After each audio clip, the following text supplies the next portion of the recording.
이제 겸손 말고 최고라 외쳐라. 스페인 4대 스포츠 신문 손흥민 찬사 보낸 이유. PL 사무국은 13일 한국 시간 손흥민이 2023년 9월 EA 스포츠 이달의 선수로 선정됐다. 토트넘 후스퍼의 주장 손흥민은 번니 셰필드 유나이티드, 리버풀을 꺾고 4경기에서 6골을 터뜨렸다. 아스널과의 무승부에 일조하며 시즌 무패 행진을 이어갔다. 며 수상을 공식 발표했다. 이어 손흥민의 수상으로 토트넘은 8월 제임스 매디슨이상을 수상한 이후 더블을 달성했다. 또한 그는 앨런 시어러, 티에리 앙리, 데니스 베르캄프, 프랭크 램파드, 폴 스콜스, 모하메드 살라, 마커스 레쉬포드, 브루노 페르난데스, 제이미 바디와 함께 자신의 경력에서 4번째 상을 수상했다.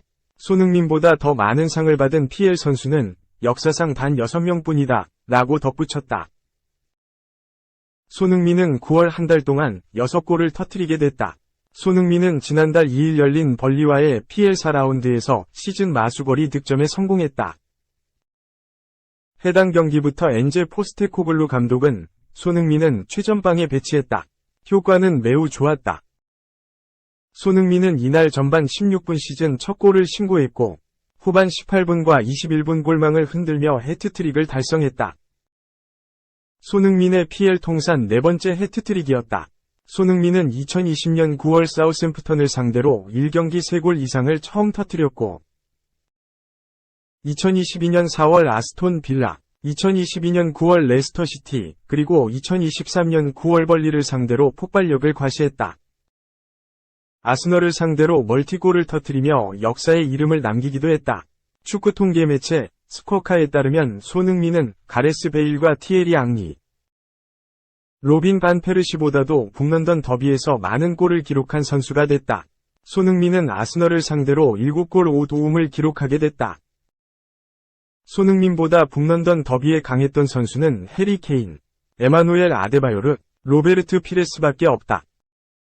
남은 커리어에서 아스널을 상대로 손흥민이 이들을 넘을 수 있을지 관심이 집중된다. 케인은 아스널을 상대로 14골을 뽑아낸 바 있다. 또 다른 역사를 만들기도 했다.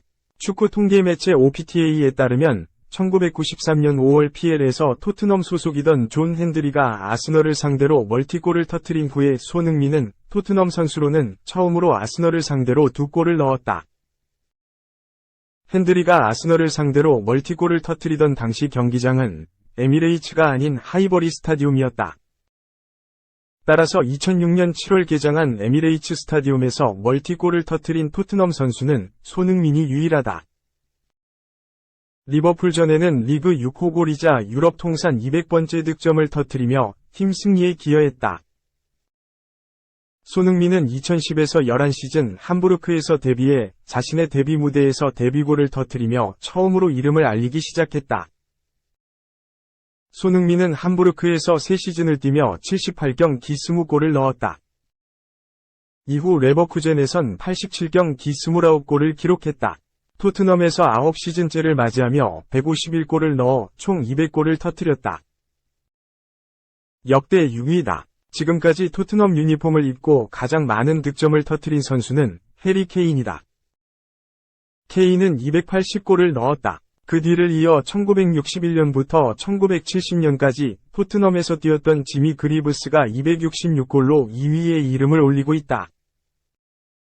3위는 208골의 바비 스미스, 4위는 마틴 치퍼스, 174골, 5위는 클리프 존스, 159골이다. 손흥민은 151골로 6위에 위치한 상태다. PL 통산 109골을 기록하게 된 손흥민이다.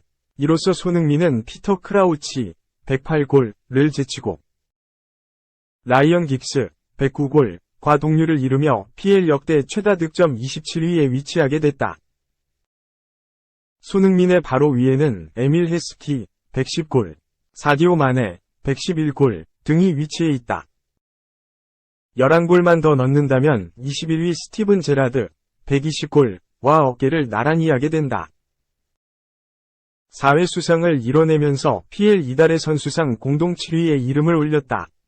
PL 이달의 선수상을 가장 많이 수상한 선수는 세르히오 아구에로, 해리 케인, 이상 7회이며 크리스티아누 호날두, 스티븐 제라드가 6회로 공동 3위에 위치해 있다.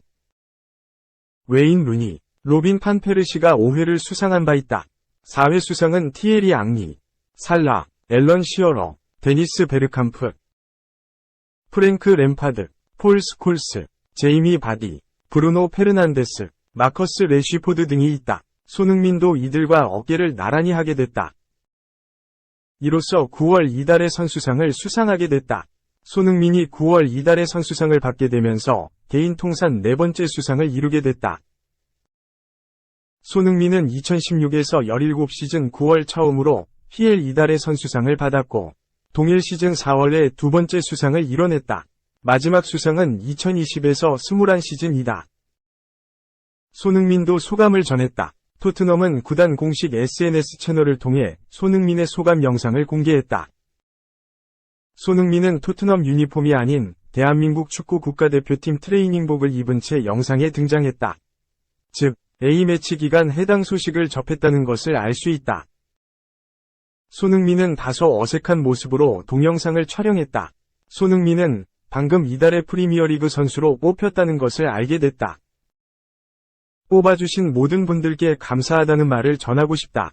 그리고 계속해서 좋은 컨디션을 유지하고 싶다. 풀럼과의 다음 맞대결을 기다리기 힘들다. 커먼 스퍼스라고 웃으며 영상을 촬영했다. 손흥민과 함께 엔제 포스테코글루 감독도 9월 이달의 감독상을 받았다.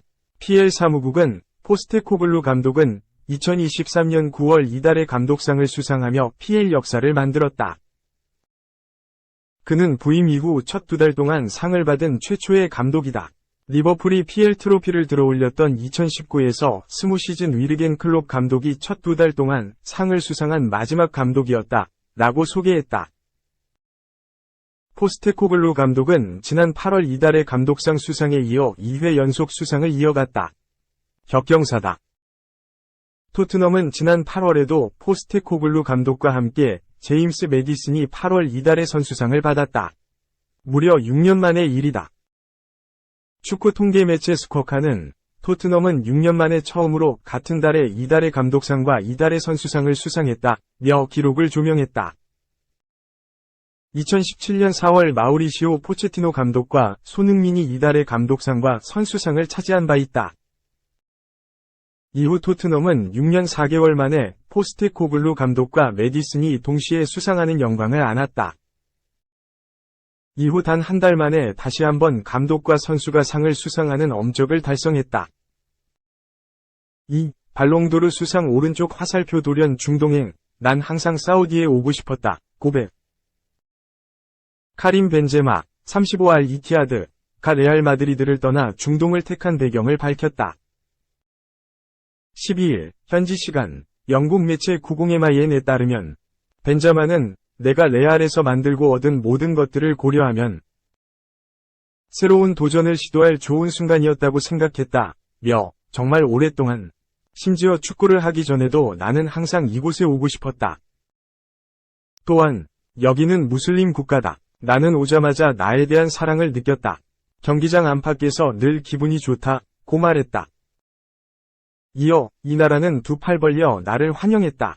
이곳 사람들의 사랑은 나를 행복하게 한다. 고 덧붙였다. 2009년 레알에 입단한 벤제마는 줄곧 정상급 선수로 활약했다. 세계적인 스타 선수들이 모이는 레알에서 늘 최전방을 지켰다. 화려하진 않았지만 꾸준했다. 레알 입단 후 첫 시즌과 2017에서 18시즌, 5골 10도움을 제외하고 늘 두 자릿수 득점을 기록했다. 크리스티아누 호날두, 알 나스르와 호흡을 맞출 때는 조연 역할을 자처했다. 30대에도 기량을 유지했다. 호날두가 떠난 후에는 레알의 주인공이 됐고 2022년 기어이 발롱도르를 거머쥐었다. 마지막 시즌이 된 2022-23 시즌에도 벤제마는 스페인 프리메라리가 24경기에 나서 19골 3도움을 올렸다. 프랑스 축구 선수로 무려 24년 만에 발롱도르를 수상한 카림 벤제마. 게티 이미지 여전히 정상급 기량을 유지하고 있어 레알과 재계약이 유력해 보였지만 계약이 만료된 후 돌연 사우디아라비아행을 택했다. 벤제마는 사우디 생활에 만족했다. 그는 나는 정말로 사우디 축구가 성장하는 데 도움을 주고 싶다. 나는 내 팀 스토리의 일부가 되고 싶었다. 그것이 내가 여기 온 이유라며 나는 이곳 경기의 수준에 정말 놀랐고 기뻤다. 유럽에서는 이곳의 축구를 많이 보지 않기 때문에 정말 놀랐다고 했다. 축구 변방으로 여겨지는 사우디에서 뛰게 된 벤제마는 여전한 클래스를 뽐내고 있다. 공식전 11경기에 나서 6골을 넣었다. 알 이티하드와 3년 동행을 약속한 그는 연봉 2억 유로, 2,845억 원을 받는 것으로 알려졌다. 3. 누구도 예상 못한 키움의 추락, 12년 만에 최저 승률로 마감. 지난해 포스트 시즌에서 많은 이들의 예상을 깨고 한국 시리즈 준우승까지 차지한 키움 히어로즈는 올 시즌 진심으로 창단 첫 우승을 노렸다.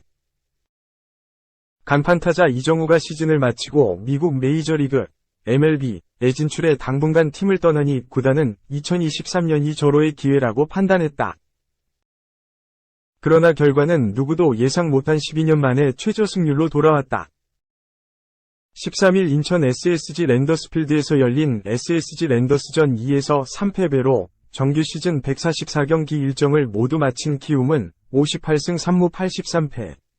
승률 0.411을 최종 성적표로 받았다. 승률 0.411은 2011년 승률 0.389로 8개 구단 가운데 최하위에 그친 이후 가장 낮은 승률이다. 2위 삼성 라이온즈와 9위 하나 이글스의 최종 성적에 따라 순위는 달라질 수 있지만 현재로서는 창단 첫 10위도 외면하기 어려운 현실로 다가오고 있다. 키움이 포스트 시즌에 나서지 못한 건 2017년 최종 7위 이후 6년 만이다. 2013년 창단 이래 처음으로 포스트 시즌 무대에 데뷔, 이후 10번이 시즌에서 9차례 가을 야구에 나갔던 신흥 강호, 키움은 이번 시즌 내내 불운에 시달렸다.